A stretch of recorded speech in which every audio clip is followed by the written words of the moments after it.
வணக்கம் மக்களே. ஒரே தவறால் T20 உலகக்கோப்பையில் இடம் போச்சு. தினேஷ் கார்த்திக் செய்த மெகா சொதப்பல். IPL கிரிக்கெட் போட்டியில் RCB அணியில் இடம் பிடித்திருக்கும் தினேஷ் கார்த்திக் சிறப்பாக விளையாடி ரன்களை சேர்த்து வந்த நிலையில் அவரை T20 உலகக்கோப்பையில் சேர்க்க வேண்டும் என்று கிரிக்கெட் வல்லுநர்கள் வலியுறுத்தியிருந்தனர். இந்த நிலையில் KKR RCB அணிக்கு இடையிலான போட்டியில் தினேஷ் கார்த்திக் செய்த மெகா தவறு அவருடைய வாய்ப்புக்கு வேட்டு வைத்து விட்டது. RCB அணிக்கு வெற்றிக்கு 12 பந்துக்கு 31 ரன்கள் தேவைப்பட்டது.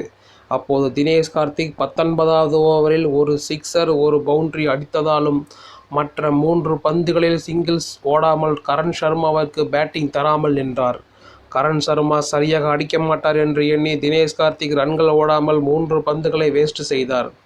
மேலும் சிங்கிள்ஸ் ஓடாமல் நின்றிருந்தால் தினேஷ் கார்த்திக்கு நெருக்கடியும் ஏற்பட்டு கடைசி பந்தில் அவரும் ஆட்டமிழக்கும் நிலை ஏற்பட்டது.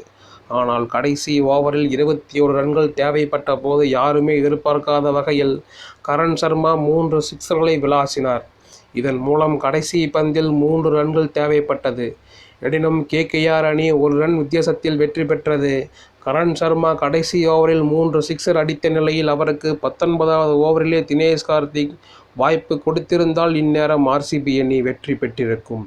இப்படி தினேஷ் கார்த்திக் செய்த தவறு தற்போது அவருக்கு எதிராக திரும்பியிருக்கிறது. தினேஷ் கார்த்திக் இப்படிதான் சில முக்கியமான போட்டியில் அறிவை பயன்படுத்தாமல் விளையாடுகிறார் என்ற விமர்சனமும் வைக்கப்படுகிறது. இப்படி கள சூழ்நிலையை புரிந்து கொள்ளாமல் தினேஷ் கார்த்திக் நடந்து கொள்வதால் அவரை நம்பி இந்திய அணியில் சேர்க்க முடியாது என்றும் கூறப்படுகிறது.